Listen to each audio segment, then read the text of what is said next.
OCD यानी obsessive compulsive disorder को लेकर इतने मिथ प्रचलित हो चुके हैं कि इसका इलाज और इसकी मैनेजमेंट में अब समस्या आने लग गई है। ओसीडी को लेकर बहुत से लोगों के मन में जो धारणाएं बन चुकी हैं, जो मिथ बन चुके हैं, उन सब को तोड़ना बेहद ज़्यादा जरूरी है। आज मैं ओसीडी की सच्चाई को उजागर करने जा रहा हूं, वो सच्चाई जो आपके मिथकों और गलत धारणाओं से बिल्कुल अलग है। ओसीडी से दुनिया भर में 1 से 2% लोग प्रभावित हैं। अमेरिका में तो हर 40 लोगों में से एक व्यक्ति को ओसीडी है। भारत में 2 से 3% जनसंख्या ओसीडी से पीड़ित है। इसका अभिप्राय यह है कि भारत में 3.25 से 4.25 करोड़ लोग ओसीडी से पीड़ित हैं। बात करते हैं उन भ्रांतियों की, उन मिथकों की, उन गलत जानकारियों की जिसके कारण लोग अपनी ओसीडी को ठीक नहीं कर पाते हैं। मिथ नंबर 1, केवल साफ सफाई और गंदगी का वहम होना ही ओसीडी होती है। यह बिल्कुल गलत है। ओसीडी में आने वाले ऑब्सेशंस का एक स्पेक्ट्रम होता है, यानी कि ओसीडी कई प्रकार की हो सकती है। ओसीडी में संदेह भी आ सकते हैं, आवेग भी आ सकते हैं, इंपल्सिस भी आ सकती हैं, फियर भी आ सकता है, इमेजेस भी आ सकती हैं, चीज़ों को सही रखने का एक ऑब्सेशन भी आ सकता है। तो कहीं ना कहीं सामान इकट्ठा करना यानी कि होर्डिंग की आदत भी आ सकती है। मैंने किसी को नुकसान तो नहीं पहुंचा दिया, ऐसा हार्म ओसीडी भी हो सकता है। संबंधों का ओसीडी यानी कि रिलेशनशिप ओसीडी, शरीर से संबंधित सोमैटिक ओसीडी, तो कहीं फिलोसॉफिकल ओसीडी भी हो सकता है। वैलिडेशन का ओसीडी भी इसी स्पेक्ट्रम का हिस्सा है। दूसरों को सही करवाने का मॉरल या एथिकल ओसीडी भी हो सकती है। कई बार सिर्फ ऑब्सेशन ही होते हैं पर कंपल्शन नहीं होते हैं, इसे प्योर ऑब्सेशन कहते हैं। मिथ नंबर 2, हर काम को परफेक्ट ढंग से करने वाले और बहुत अधिक रूल्स को मनवाने वाले भी ओसीडी के रोगी होते हैं। यह धारणा भी गलत है। हर चीज को परफेक्ट ढंग से करने वाले, नियमों पर ज्यादा जोर डालने वाले, हर चीज को कंट्रोल में रखने वाले और अपने आप को हमेशा सही बताने वाले लोग ओसीडी से पीड़ित नहीं होते हैं, बस उनका व्यक्तित्व ही ऑब्सेसिव कंपल्सिव होता है, जिसे ऑब्सेसिव कंपल्सिव पर्सनैलिटी डिसऑर्डर कहा जाता है। यह दोनों अलग अलग प्रकार के डिसऑर्डर हैं और इनका इलाज भी अलग अलग ही होता है। मिथ नंबर 3, कुछ लोगों का मानना है कि यह मन से कमजोर लोगों की बीमारी है या यह जानबूझ के की जाने वाली एक आदत है।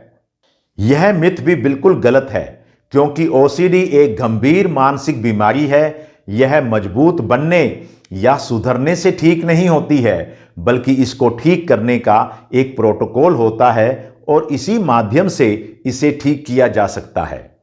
मिथ नंबर 4, ओसीडी एक बायोकेमिकल डिसऑर्डर है जिसका इलाज सिर्फ दवाइयों से किया जा सकता है।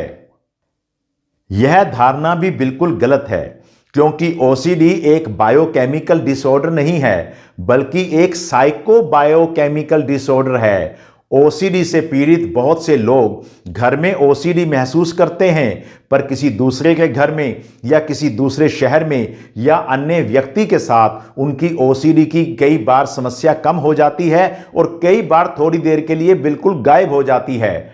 अगर यह प्योरली बायोलॉजिकल होती तो यह हर जगह एक जैसी होनी चाहिए थी। ऐसा नहीं है कि यहां है और वहां नहीं है।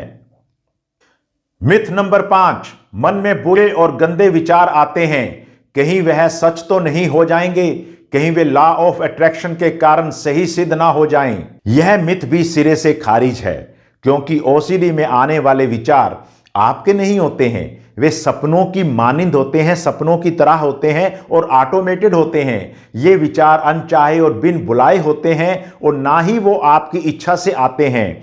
वैसे भी लॉ ऑफ अट्रैक्शन की कोई वैज्ञानिक वैलिडिटी नहीं है, बल्कि एक ओसीडी का रोगी तो बहुत शिद्दत से ओसीडी को भगाना चाहता है और अच्छी मेंटल हेल्थ को दिन रात याद करता रहता है। उस पर लॉ ऑफ अट्रैक्शन लागू क्यों नहीं होता है? मिथ नंबर 6, ओसीडी ऑब्सेशन और कंपल्शन की बीमारी है। मेरे मन में इंट्रूसिव थॉट्स और ऑब्सेशन ना आए तो सब ठीक हो जाएगा। गलत। बिल्कुल गलत। ऑब्सेशन और कंपल्शन तो महज सिम्टम्स हैं। असली बीमारी तो डर और भय है जो रोगी के दिमाग में भरे होते हैं। यह डर और भय अचेतन मन, एमिगडाला, फॉल्टी लर्निंग और न्यूरोकेमिकल्स की देन होते हैं। मिथ नंबर 7, ओसीडी का कोई प्रभावशाली इलाज नहीं है।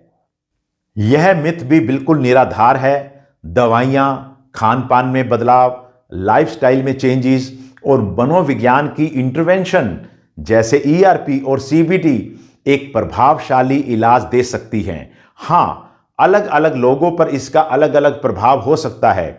कौन व्यक्ति इस इलाज से कितना फायदा और कितनी जल्दी फायदा लेगा, यह इस बात पर निर्भर करता है कि उसे ओसीडी होने के कारण क्या है। आज हमारे पास ओसीडी को ठीक करने के प्रभावशाली इलाज मौजूद हैं। आपको निराश होने की आवश्यकता नहीं है।